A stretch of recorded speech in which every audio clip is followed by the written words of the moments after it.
Welcome everyone to MentorTime's topic of the week.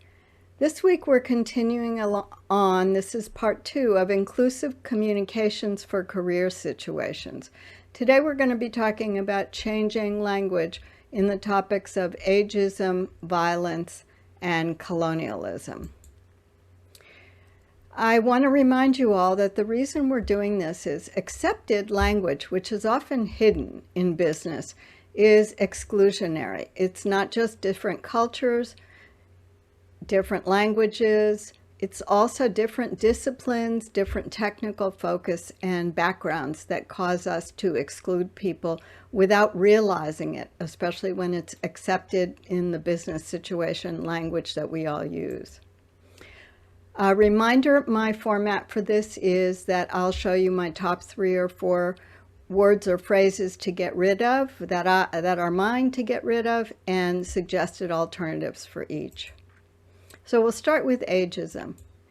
We hear a lot about ageism, meaning people getting old, and it's like, oh, he really needs to retire, he's out of date, and we're using generational stereotypes for a person's actions, assigning to a person actions that are generalized from a group. But in actual fact, as you know, I research each of these topics. I've been interested to see more recently articles on even what we consider, if we're in the older age group, Gen Xers who are now turning 45, that they also may be feeling some ageism. So my message to you and what I want to change is understanding that everybody feels ageism in some way. At work. So play to each person's strengths and experience. So you see here, the new hire, we want to know what specific skills does the hire have that can help develop a specific product, rather than saying they're too green and they need more guidance. Play to each person's strengths and experience. Paige has been around a long time. What does she remember about when we had to handle a situation from many years ago? The second one is corner office and open office. I know we're not in office situations right now, many of us, because this is still the middle of the pandemic in mid-2021. But these always represented some form of status or how people worked together. Corner offices were assigned to the most senior members of the organization, usually called the C-suite, the chief operating officer, chief financial officer, and the like. Open offices or cubicles were assigned to workers who were considered not important enough to merit or senior enough to merit an individual office. Instead, we need to look at distributed work locations and what this means across, as you'll see in the top left, 5 different generations of workers still in the workforce. But also in looking at when we get back to an office. There are times not everybody will be there. We've certainly realized that most of us worked in a global fashion before the pandemic, but we were often the dominant people in the room on a phone meeting, and maybe there were a couple people in another location.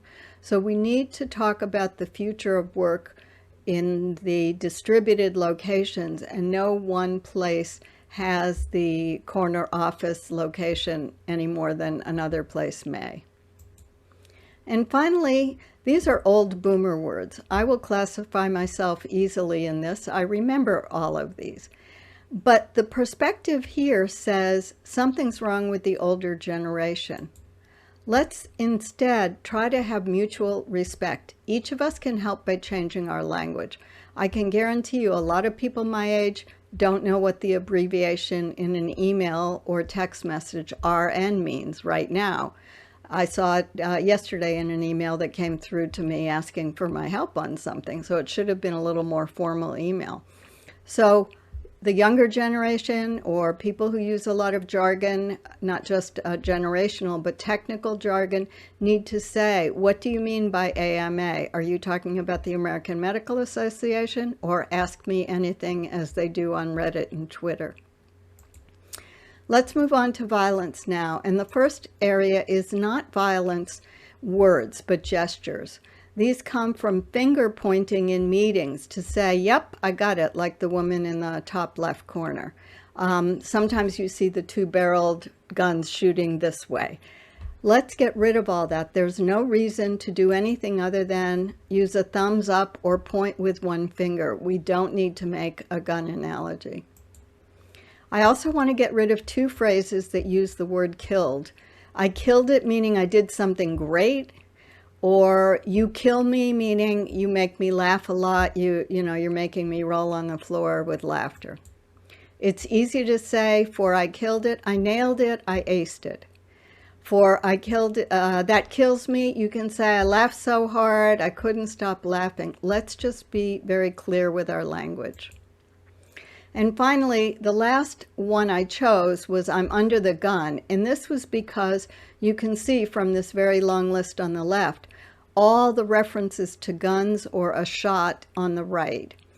Let's try to get rid of all of these. And instead, and I will thank you, Elizabeth Grimm. I've used, there are two references by her. She had a two-part series on this for evaluators talking about changing language.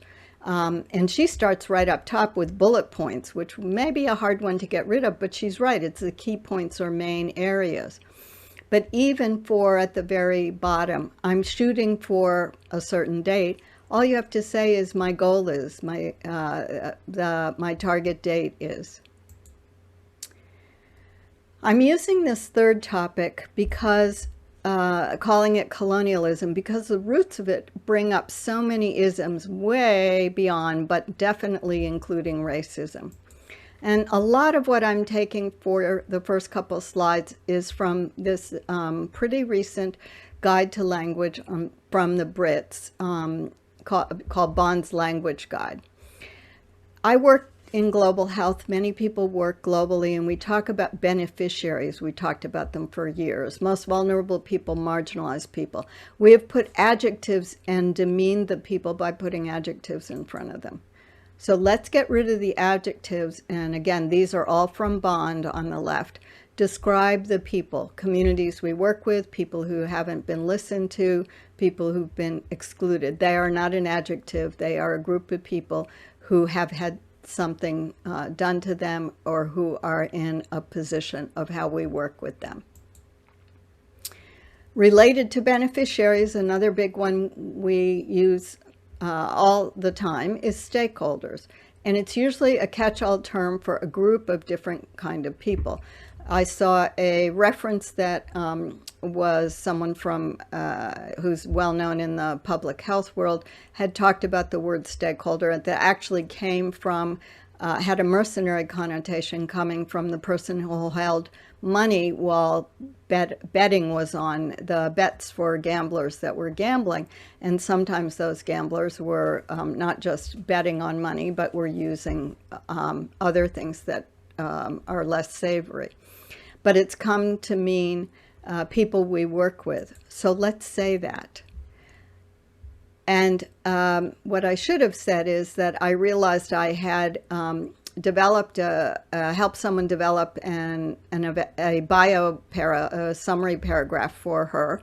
And this was way back in January 2021. It wasn't that long ago. And I left the word stakeholder in there, even though I know about it. I've been trying to rid it from my vocabulary. All we had to say in place of that was various audience needs. You'll see on the left that stakeholder is a set of roles. Here's another post. This came from an evaluation post in the evaluation group that I'm in, that talks about the roles people have and the way we work with, collaborate with them. And that's much more explicit and much more necessary. The last one is a term, global leader or global superpower. And this is not a term I want to get rid of. I want to get rid of it for the word global in it, as well as for the connotations of the US and UK. I noticed in the research that everybody who's still using these terms seems to, not everybody, in the first 2 pages of Google search pages in the last year, that it's primarily media using it. So thinking of the US's role as well as the UK role, UK's role, I looked to see where they used some of the recommended language, working in partnership. And I was pleased to see that both the USAID, the United States Global Development Arm, and the UK's Global Development Arm use these phrases, working in partnership, playing its part. So our agencies of development are paying attention to this language and how we work with people. And a related comment is to be aware of cultural appropriation. There's been a lot of people lately who talk about, oh, we need to hire a ninja, or you're part of my tribe, or a lion is my spirit animal. These are all pejorative terms, or are terms that are listed here, or are terms that have been appropriated by many people who shouldn't be using them. And you'll see the references here. There are a lot of references here and here. So if you want the references, just email me. I'll show you that in a minute. And finally, I am ending today with the tip of the week, because what I want you to see is that there is this list of behaviors and scenarios that's a good checklist for us to check whether or not we are doing any cultural appropriation. So some of the things we need to be careful about are our own behaviors, where we are doing things that are cultural practices by other cultures, religious or ethnic, who we may be offending, such as smudging or burning of white sage by non-Indigenous people. And as always, I will be glad to have you connect with me on LinkedIn if we're not already connected. If you're looking for a variety of perspectives, both Ron Anderson, who's shown here, and I do these topics together on our mentor time every week. Connect with me. Let me know if you have more questions or comments about this. Let me know if you want to hear about a specific topic or any other way I can help you. Thank you very much.